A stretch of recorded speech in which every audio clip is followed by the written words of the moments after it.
మీ అందరికీ తెలుసు కదా ఎవరు వీళ్ళు.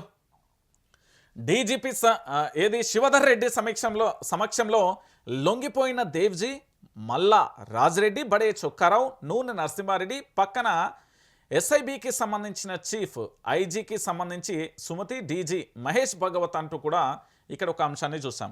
అడవి వీడిన అగ్రనేతలు డీజీపీ సమక్షంలో లొంగిపోయిన దేవ్జీ, మల్లా రాజిరెడ్డి, బడే చొక్కారావు, నూనె నర్సిరెడ్డి అంటూ ఇక్కడ ప్రధానంగా చూసాం.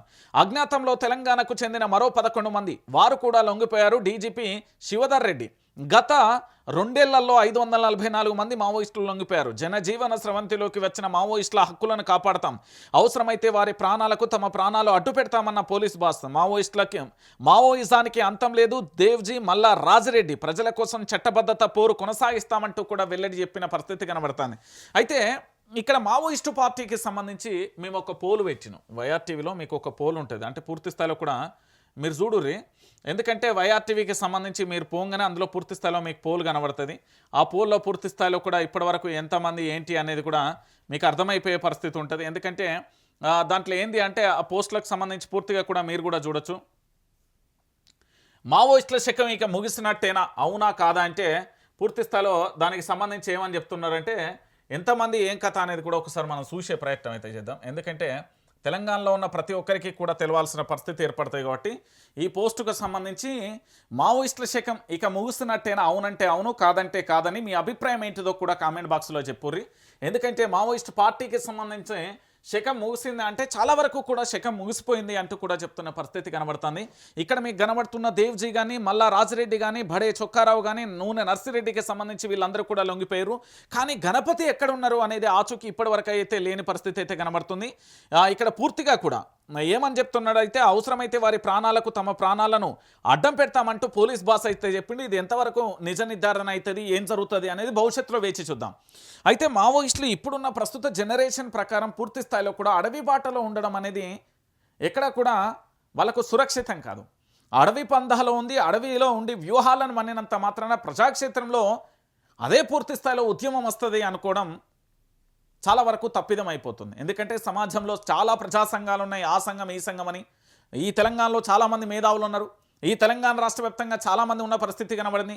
కానీ ఏ ఒక్కరూ కూడా ఉద్యమం బాట ప్రజాక్షేత్రంలో అడుగులో అడిగేసి నిరసన, ధర్నాలు, రాస్తోరోకలు చేసే పరిస్థితి అయితే ఇప్పుడు లేదు. సో ఇలాంటి పరిస్థితులలో వీళ్ళకి సంబంధించి అడవిలో ఉండడం కష్టతరంగా మారిపోయింది. ఇంకో పక్కన పెట్టుబడిదారి వ్యవస్థ రోజు రోజుకు పెరుగుతున్న పరిస్థితి కనబడుతుంది. పెట్టుబడిదారి వ్యవస్థతోని అడవులన్నీ పూర్తిగా కూడా ఆదాని, అంబానీకి అప్పచెప్తున్న పరిస్థితులు అయితే కనబడుతున్నాయి. సో ఇలాంటి పరిస్థితులలో ఇటు దేవ్జీ కానీ, మల్లా రాజిరెడ్డి కానీ, బడే చొక్కారావు కానీ, నూనె నర్సిరెడ్డికి సంబంధించి వీళ్ళందరూ అయితే లొంగిపోయిలు. మిగతా మావోయిస్టులు కూడా లొంగిపోవాల్సిన పరిస్థితి ఏర్పడింది. వాళ్ళకు ఎటు లేకుండా అస్త్ర దిగ్బంధంలో ఉన్నది. ఎందుకంటే కేంద్ర మంత్రికి సంబంధించి ఇప్పటికే అమిత్ షా గారు చాలా స్పష్టంగా చెప్పారు. మార్చిలో 2026 మార్చిలో ఆపరేషన్ కగార్ అనేది పూర్తవుతుంది అంటూ కూడా చెప్పిన పరిస్థితి అయితే కనబడుతుంది. అయితే పూర్తిగా కూడా మావోయిస్టులందరూ జనజీవన స్రవంతిలో కలవాల్సిందే. ఇక్కడ పోరాటం చేస్తారా లేదా అనేది దాని గురించి కూడా చర్చిద్దాం. మావోయిజానికి అంతం లేదు, ప్రజల కోసం చట్టబద్ధ పోరు కొనసాగిస్తామంటూ వెల్లడి. ఇగో మావోయిస్టులకు సంబంధించి చాలామంది నాకు తెలిసి ఇప్పటి వరకు నేను ఒక 500 వరకు 1000 మంది వరకు చూసినాం మావోయిస్టులకు సంబంధించి. 1999 అంటే 2000 సంవత్సరం నుండి ఇప్పటి వరకు లొంగిపోయినలు కానీ గతంలో లొంగిపోయిన వాళ్ళందరూ కూడా జనజీవన స్రవంతిలో కలవడం, ఎక్కడో ఒక చోట వాళ్ళ కుటుంబాలు ఏర్పాటు చేసుకోవడం, వాళ్ళు ఉన్న పరిస్థితి కనబడుతుంది. వాళ్ళు మేము ప్రజల పక్షాన పోరాటం చేస్తామనేది ఎక్కడ కూడా ఆచరణలో రాలే. మీరు చూడండి ఇప్పటి వరకు ఉన్న వ్యవస్థలో మాజీ మావోయిస్టులుగా కొనసాగే వాళ్ళు చాలా తక్కువ మంది.